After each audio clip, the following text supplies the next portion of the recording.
चला तर मग बनवूया होममेड केशर पेढा। तर नमस्कार सर्वांना, स्वादश्री किचनमध्ये मी शीतल अंबाडे आपले खूप खूप स्वागत करत आहे। तर आज आपण बनवणार आहोत होममेड पेढा।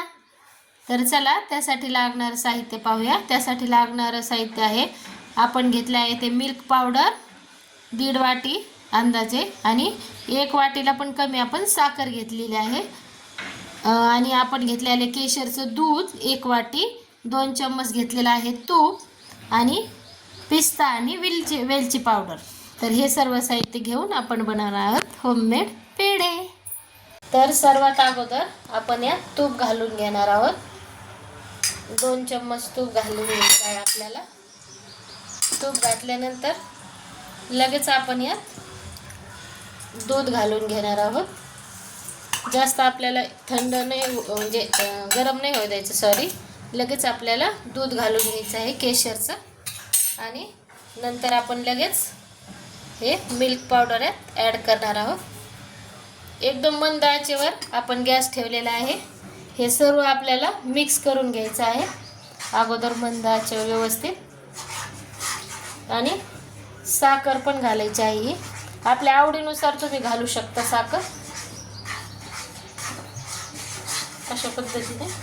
वेलची पावडर पण ॲड करून घ्यायची। हे सर्व आपल्याला एकदाच ॲड करून घ्यायचं आहे, आणि गॅस एकदम मंद ठेवायचा आहे आपल्याला, आणि याच्या गुठळ्या होता कामा नये, अशा पद्धतीने आपल्याला हे मिक्स करत राहायचं आहे। साखर तुम्हाला पाहिजे तेवढी तुम्ही वापरू शकता। मी 1 वाटी वापरली, छोटीशी समज।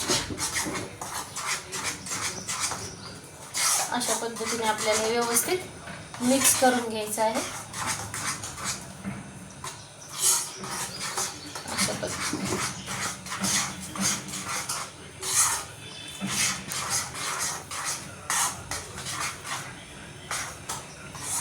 गुठळ्या बिलकुल होऊ द्यायच्या नाही आपल्याला। हे एकदम प्लेन बनवून घ्यायचं। खूप सोपी पद्धत आहे ही, एकदम छान बनतो हा पेढा।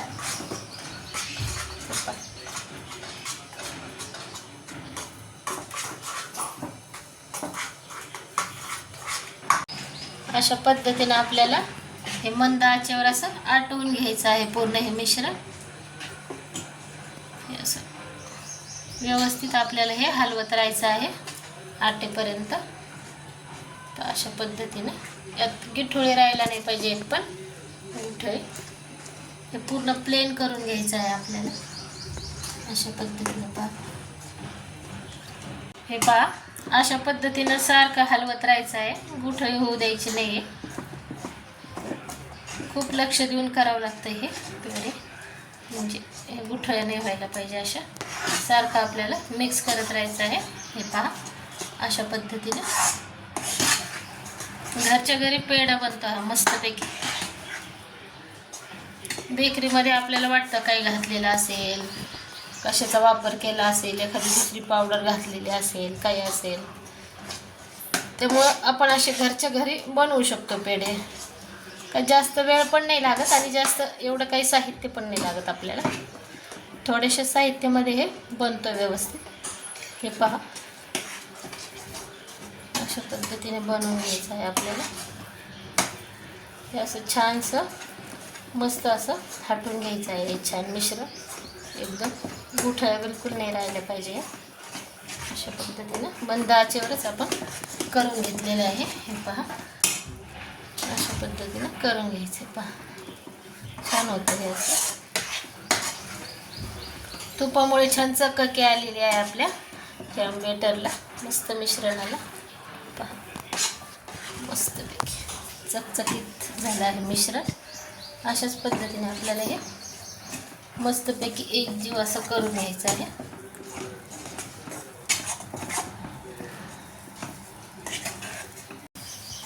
हे पहा, आता आपलं हे मिश्रण तयार आहे पेढ्याचं। पहा, मस्त कलर आलाय, असा केशरी केशरी थोडासा मस्त आलाय कलर। पहा, छानसा असा बदामी केशरी छान कलर आलेला आहे, आणि हे मिश्रण तयार आहे आता आपलं।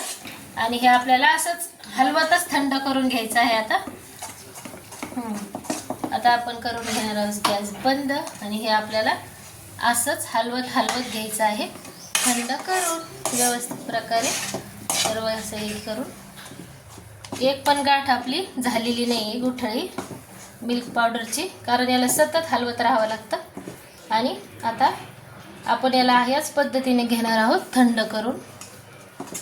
हलवत हलवतच थंड करायचं आहे आपल्याला, जेणेकरून आपलं असं रवा रवा स्ट्रक्चर येतं आपल्या पेढ्याला.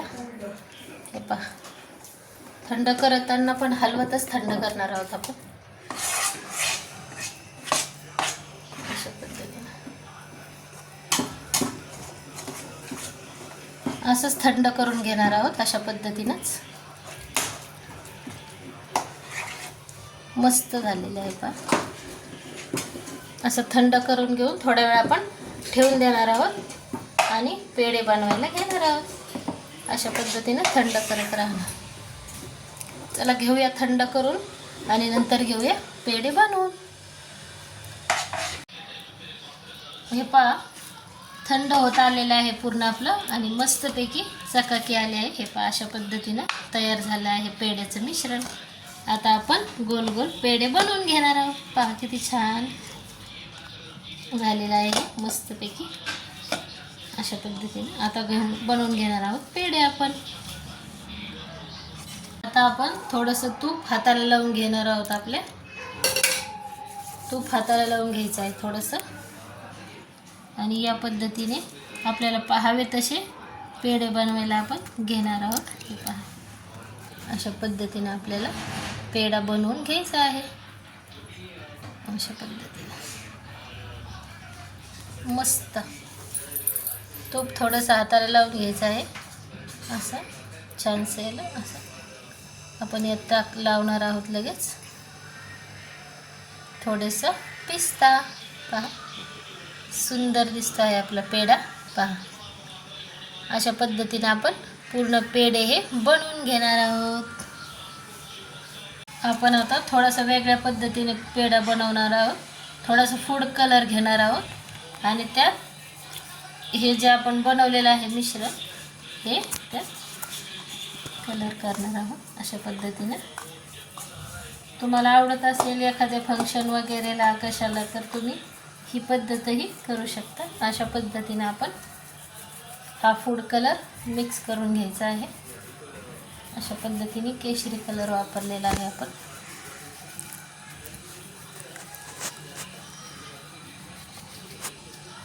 अशा पद्धतीने जेवढा डार्क पाहिजे तेवढा तुम्ही ॲड करून घ्यायचा आहे. अशा पद्धतीने आपल्याला फूड कलर शक्यतो आपण वापरत नाही, पण हे एक तुम्हाला दाखवण्यासाठी हा एवढा हे नसतो फूड कलर आपल्या शरीरासाठी, त्यामुळं आपण वापरत नाही. पण तुम्हाला दाखवण्यासाठी एक पद्धत मी दाखवली आहे की बेकरीमध्ये जे आपण घेतो ते असे कलरफुल कलरचा वापर करून बनवलेले असतात. हे पहा, अशा पद्धतीने हा ऑरेंज कलर तयार झालेला आहे. पहा, ऑरेंज कलर. आता आपण घेणार आहोत पेढा बनवायला. हे पहा, त्या दिवशी आपण असं बनवून घेतले होते गोळ्या बिस्किटसाठी. हा पेढ्याला पण आपण तसं करू शकतो. दोन कलरचे आपण हे छोटे छोटे असे गोल गोल बनवून घेतलेले आहेत आणि आता आपण हे असे जोडून घेणार आहोत हे सर्व. हे पहा, अशा पद्धतीने एक आड एक आपल्याला हे असं जोडून घ्यायचं आहे. हे यानंतर हे अशा पद्धतीने आपल्याला हे असे जोडून घ्यायचे आहेत. हे पहा, या पद्धतीनं आणि असे प्रेस करून घेणार आहोत. बिस्किटला केलं होतं त्याच पद्धतीनं तुम्हाला जर कलरफुल एखाद्या कार्यक्रमासाठी मिठाई बनवायची असेल तर अशा पद्धतीने याला तुम्ही प्रेस करा आणि लगेच हे पहा असं वळवून घ्या. मस्त बनतात हे पहा, लगेच डिझाईन तयार होते. पहा, सुंदर अगदी अशी गोल गोल करून घ्यायची आहे आपल्याला. हे पहा, अशी सुंदर प्रकारे डिझाईन तयार झालेली आहे. पहा, दोन्ही साईडने अशा प्रकारे कलरफुल पेढे पण तुम्ही बनवू शकता. अशा पद्धतीने मिक्स करून घ्या आणि तुम्हाला पाहिजे तसं तुम्ही डिझाईन बनवू शकता. हे पहा, अशा पद्धतीने हे पहा, हे झालं पेढा तयार आपला, सुंदर दिसतोय. हे पहा, अशा पद्धतीने आपण बनवलेला आहे आपला केशर पेढा. हो ना, खूप सुंदर बनला आहे हा. तुम्ही ही नक्की करून पहा. आणि ही पेढे करण्याची पद्धत तुम्हाला जर आवडली असेल तर स्वादश्री किचन चॅनलला लाईक, शेअर आणि सबस्क्राईब करायला विसरू नका. Thanks for watching.